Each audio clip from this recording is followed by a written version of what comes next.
नमस्कार। हमारे चैनल वेदांत में आपका स्वागत है। दोस्तों, आज का हमारा विषय है भक्ति योग। भक्ति का अर्थ भगवान से अनन्य प्रेम होता है तथा भक्ति योग में प्रेम और भक्ति के द्वारा भगवान की अनुभूति प्राप्त की जा सकती है। अब प्रश्न है, भगवान का स्वभाव क्या है? भगवान के अस्तित्व का प्रमाण क्या है? इन प्रश्नों के उत्तर जाने बिना कोई भी व्यक्ति भगवान के प्रेम को पाने की आशा नहीं कर सकता। प्राचीन काल में इस विश्व में ऐसे व्यक्तियों का एक समुदाय था जिनके समक्ष भगवान के अस्तित्व का प्रश्न न होकर उसकी अनुभूति का प्रश्न था। भगवान हैं, उनके लिए यह एक स्वयं सिद्ध सत्य था। उनका संघर्ष केवल अपनी भक्ति को दृढ़ करना था ताकि वह एक सत्य के रूप में अनुभूत किया जा सके। उन्होंने दार्शनिक प्रश्नावली के साथ अपने जीवन का प्रारंभ नहीं किया, बल्कि अपने सर्वोत्तम आध्यात्मिक पथ का अनुसरण कर जब उन्होंने अपनी मंजिल और उद्देश्य की प्राप्ति कर ली, तब उन्होंने मानवता के लिए प्रकाश स्तंभ का काम किया। सिद्ध और संत ऐसे ही थे जो बाद में पूरे विश्व के आध्यात्मिक एवं नैतिक शिक्षक बने। इनमें से कुछ महत आत्माएं शिक्षा के मूल तत्व से भी अपरिचित थीं, किंतु अपने आध्यात्मिक प्रेम की आंतरिक शक्ति से प्रेरित होकर उन्होंने उस दुर्गेय परमात्मा को खोजा और प्राप्त किया था। मध्ययुगीन महान संत कबीर ने इस आध्यात्मिक अनुगमन के संबंध में कहा था, मोको कहाँ तू ढूंढे बंदे, मैं तो तेरे पास में, खोजोगे तो अभी मिलूंगा पल भर की तलाश में। श्री रामकृष्ण कहते थे, जिस प्रकार एक कंजूस धन से, एक माँ बेटे से और एक प्रेमी अपनी प्रेमिका से प्रेम करता है, अगर कोई व्यक्ति इन तीनों के प्रेम से युक्त होकर भगवान की खोज करे तो वह आसानी से उसका अनुभव कर सकता है। लेकिन कौन ऐसा करता है? व्यक्ति तो सांसारिक संबंधों के लिए ही घड़े भर आंसू बहाता है, भगवान के लिए कौन रोता है? वे लोग वास्तव में बहुत भाग्यशाली हैं जो भगवान के प्रति अपने बाल सुलभ एवं सहज प्रेम के कारण या तो भगवान की ओर मुड़ते हैं या वे स्वयं भगवान द्वारा खोज लिए जाते हैं और भगवान की भुजाओं में ले लिए जाते हैं। लेकिन उनके बारे में क्या कहा जाए जो पूर्ण रूपेण लगनशील होते हुए भी भगवान के प्रति स्वतः स्फूर्त प्रेम नहीं रखते। इतना ही नहीं, वे अनेक प्रकार की आशंकाओं से आक्रांत रहते हैं, जैसे क्या ईश्वर सचमुच में है? क्या ईश्वर के पीछे उस समय चक्कर लगाना उचित है? जबकि अनेक सांसारिक वस्तुएं उन्हें सुख एवं मनोरंजन के साधन शीघ्र ही प्रदान करने के लिए तत्पर हैं। एक छोर पर भगवान के स्वाभाविक प्रेमी हैं और दूसरे छोर पर विशुद्ध भौतिकवादी। किंतु इन दोनों के बीच में अनेक लोग हैं जो प्रकाश और अंधकार के बीच आधी दूरी ही तय कर पाते हैं। इनके पास बड़ी मात्रा में आध्यात्मिक चाह है, किंतु फिर भी ये सांसारिक प्रलोभनों से ऊपर नहीं उठ पाते। अपने मन में द्वंद्व रखने के कारण वास्तव में ये बड़े दुखी रहते हैं। ज्ञान योग उन पक्के यथार्थवादियों को जो भौतिकता और आध्यात्मिकता के बीच उलझे हुए हैं अपनी ओर आकृष्ट कर सकता है। किंतु ऐसे लोग जो सांसारिक प्रलोभनों से नहीं उठ पा रहे हैं, यदि प्रेम पथ या भक्ति पथ का अनुगमन करें तो उन्हें शांति और प्रकाश प्राप्त हो सकता है। ऐसे ही व्यक्तियों के लिए प्रत्येक धर्म विविध प्रकार की प्रार्थनाओं, अनुष्ठानों और आध्यात्मिक साधनाओं का नियोजन करता है।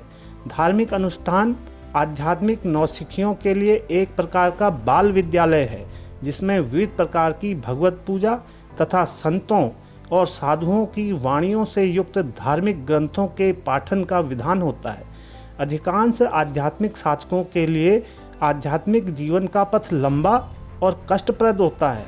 उनकी मंजिल दूर और धुंधली होती है, लेकिन वे लोग जो अंत तक लगनशील और सहनशील बने रहते हैं प्रायः सफलता प्राप्त करते हैं, क्योंकि ईश्वर भक्तों का निर्णय आध्यात्मिक श्रमों से न करके उनके संघर्ष की गहराई के आधार पर करते हैं।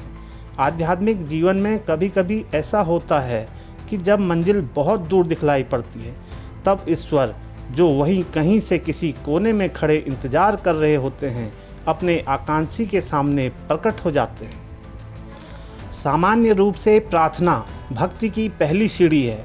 प्रत्येक धर्म कहता है कि भगवान के प्रति सच्ची भक्ति की संरचना के लिए प्रार्थना करनी चाहिए। लेकिन एक संकालू मन पूछेगा, मुझे क्यों प्रार्थना करनी चाहिए?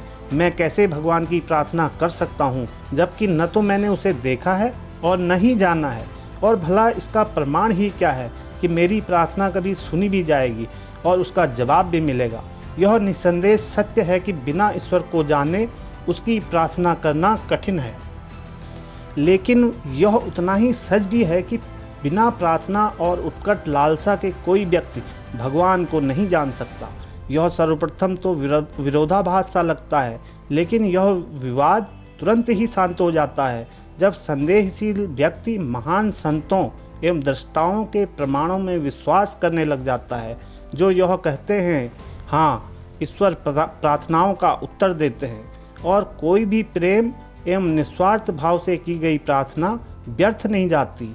हम निष्ठावान शोधार्थियों के अनुभवों की उपेक्षा नहीं कर सकते जिन्होंने सत्य का अनुभव किया है।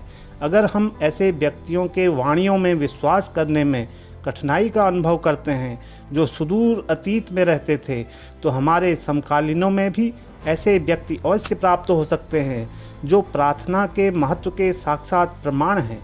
ऐसे व्यक्तियों के प्रतिदिन का जीवन शांति, प्रसन्नता और निस्वार्थ प्रेम से इतना पूर्ण होता है कि किसी भी निष्ठावान व्यक्ति के लिए इनके प्रमाणों में अविश्वास करना असंभव हो जाता है। ऐसे संकालु लोग भाग्यशाली हैं जो अपने प्रारंभिक जीवन में इन व्यक्तियों से मिलते हैं और उन्हें पहचानते हैं। कुछ व्यक्ति इस आधार पर भक्ति की आलोचना कर सकते हैं कि भगवान संबंधी उसकी अवधारणा केवल एक महान व्यक्ति की है, लेकिन किंचित निष्पक्ष चिंतन इन आलोचकों को महसूस करा देगा कि अगर एक गाय बोल सके तो वह यही कहेगी, ईश्वर गाय की तरह है, या अगर एक त्रिकोण सोच सके तो उसकी भगवान संबंधी धारणा विराट त्रिकोण की होगी। आलोचक केवल यह कहकर भगवान के अस्तित्व को नकार नहीं सकता कि परम तत्व संबंधी मानव की धारणा विशुद्ध मानवाकार है। हम अपनी सीमित बुद्धि से उस असीम की अवधारणा नहीं कर सकते। हम स्वाभाविक रूप से अपने सीमित मन के अनुसार ही भगवान के बारे में सोचते हैं। एक बर्तन या एक घड़ा सागर के सारे जल को अपने में नहीं रख सकता, बल्कि वह अपनी क्षमता भर ही रखेगा। अगर एक पर्यटक दल में एक इतिहासकार, पुरातत्ववेत्ता, वनस्पति शास्त्री, भूतत्वविद, कलाकार और एक बालक को लें, तो अपनी मंजिल पर पहुंचकर प्रत्येक व्यक्ति अपनी ही दृष्टि से उस स्थान को देखेगा। इतिहासकार उस स्थान के ऐतिहासिक महत्व की खोज करेगा। पुरातत्ववेत्ता पुरानी इमारतों या खंडहरों के पीछे दौड़ेगा। वनस्पति शास्त्री पेड़ों और पौधों में रुचि लेगा। भूतत्वविद उस स्थान के काल के बारे में सोचता रहेगा। कलाकार उस स्थान के परिवेश और रंगों को पुनः उत्पन्न करने की चेष्टा करेगा। और शायद बच्चा गाड़ियों, सड़कों पर एकत्रित लोगों और दुकान की खिड़कियों में सजे सुंदर सामानों को आश्चर्यपूर्वक देखता रहेगा। ठीक उसी तरह भगवान के प्रति हमारी धारणा, हमारी दृष्टि और मानसिक क्षमता के अनुसार अलग अलग होगी, लेकिन जब तक किसी व्यक्ति की सच्ची आध्यात्मिक लालसा तृप्ति नहीं होती है, तब तक इसका कोई महत्व नहीं है। वस्तुस्थिति ऐसी है कि असीम हमारे सीमित विचार और वाणी की सीमा के परे है। हिंदू धर्म ने भक्तिपरक आध्यात्मिक साधकों को ठोस आधार देने की दृष्टि से ईश्वर की मूर्ति पूजा पर बल दिया है। यह उन लोगों के लिए कटु आलोचना का विषय बन गया है जिनके पास न तो धैर्य है और न तो सहिष्णुता, जो विविध प्रकार की मूर्ति पूजा और उनके पीछे के भावों को अध्ययन करने के लिए अपेक्षित होता है। यहाँ तक कि एक दार्शनिक जब उस असीम के बारे में सोचने की चेष्टा करता है, तो उसे भी कुछ अनुभूत विशालता की धारणा को लेकर, जो व्यापक स्थान, सागर की गहन जलराशि या ऊपर आकाश की महत नीलिमा को लेकर होती है, आधार बनाना पड़ता है। अंतिम विश्लेषण में यह भी मूर्ति पूजा का ही एक रूप है। ठीक इसी तरह मूर्ति एक प्रतीक है जो भक्तों को भगवत चिंतन में सहायता पहुंचाती है। जिस प्रकार एक सुंदर दृश्य कलाकारों को उस महान रचनाकार के बारे में सोचने के लिए प्रेरणा प्रदान करता है, ठीक उसी प्रकार एक सुंदर प्रतिमा के माध्यम से एक भक्त अपने भगवान को देखता है। यह बात एक बालक भी जानता है कि मिट्टी का लौंदा भगवान नहीं है, लेकिन वही लौंदा जब एक मूर्ति का रूप ग्रहण कर लेता है तो भक्त के हृदय में भगवान के प्रति प्रेम भावना को जागृत करता है। तब उसका मन मूर्ति में प्रयुक्त मिट्टी का अतिक्रमण कर जाता है और परम चेतना की स्थिति को भी प्राप्त कर लेता है। कौन ऐसा व्यक्ति है जो बिना किसी प्रकार के प्रतीक को आधार बनाए उस असीम के बारे में सोच सकता है? वे लोग जो मूर्ति पूजा की निंदा करते हैं, वे भी अपने को प्रार्थना के लिए किसी न किसी ठोस वस्तु से, जैसे क्रॉस, पुस्तक, पवित्र पात्र से जोड़ते हुए देखे गए हैं। प्रार्थना और पूजा के अलावा महान आत्माओं की संगति भी भक्ति के विकास में बड़ी महत्वपूर्ण होती है। यह कहा जाता है कि साधुओं की क्षणिक संगति भी एक ऐसी नाव का काम करती है जिसमें बैठकर सागर संसार को आसानी से पार किया जा सकता है। अगर व्यक्ति को सच्चे संत को जानने का सौभाग्य प्राप्त है तो वह अपने जीवन में आदर्श की अनुभूति प्राप्त करता है और स्वयं ऐसी अनुभूति की खोज के लिए प्रायः प्रोत्साहित होता है। बहुत से लोग किसी गुरु या आध्यात्मिक आचार्य से प्राप्त मदद में विश्वास करने से इनकार कर देते हैं। इनके मतानुसार धार्मिक जीवन के लिए किसी मध्यस्थ की अपेक्षा नहीं होती, क्योंकि ज्ञान का प्रकाश तो प्रकाश स्रोत से सीधे ही आ सकता है। यह विचार आंशिक रूप से उस प्रतिक्रिया का परिणाम हो सकता है जो उन्हें उन बहुत से नकली गुरुओं की खोज से प्राप्त होता है जिन्होंने धर्म को व्यापार बना रखा है। किंतु इन अपवादों को छोड़कर धर्म के क्षेत्र में सच्चे गुरु की उतनी ही आवश्यकता पड़ती है जितनी कि जीवन में अन्य क्षेत्रों में पड़ती है।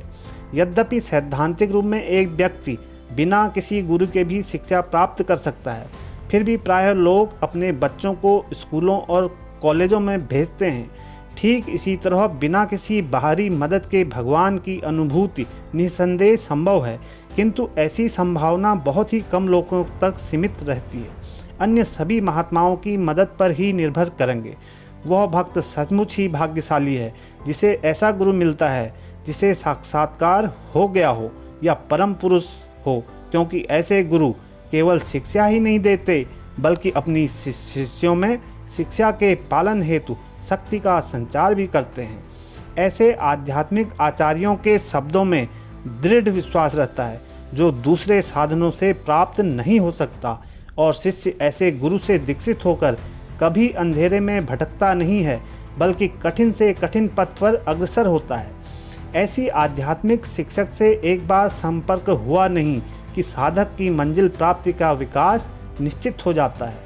इसका अभिप्राय यह नहीं कि वह अपने उद्देश्य की प्राप्ति के लिए संघर्ष नहीं करेगा, बल्कि उसका संघर्ष 100 गुना कम हो जाएगा।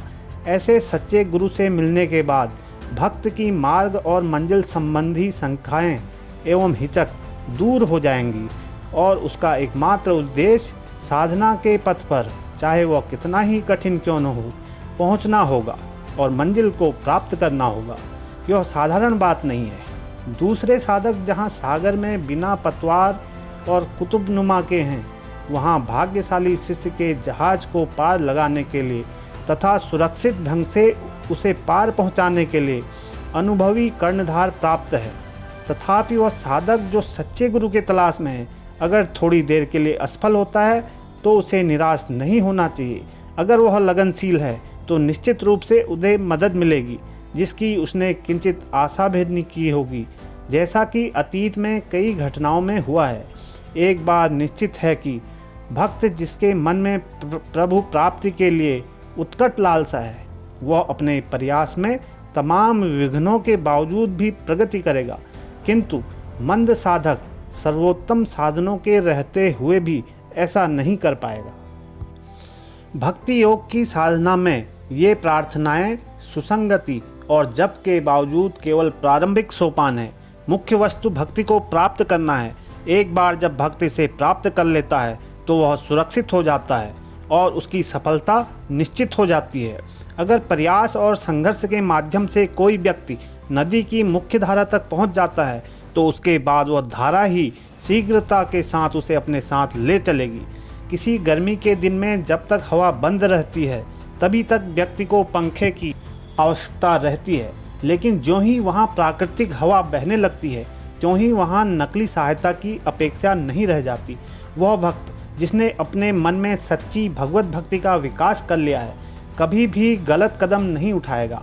उसे अब न तो चेतन रूप से सही और गलत भेद रखने की आवश्यकता है और न ही उसे सही को करने और गलत को नकारने के लिए चेष्टा करनी है। वह शुभ पथ पर ही बढ़ेगा, क्योंकि स्वयं भगवान ही उसका हाथ अपने हाथ से पकड़े हुए हैं और जीवन में उसका पथ प्रदर्शन कर रहे हैं। ऐसे पुरुषों एवं स्त्रियों के लिए भक्ति शुभ प्रकाश बनती है और सांसारिक दुखों एवं बुराइयों के बीच अनंत शांति और सामंजस्य की स्थापना करती है। भक्ति विचित्र रूप धारण करती है।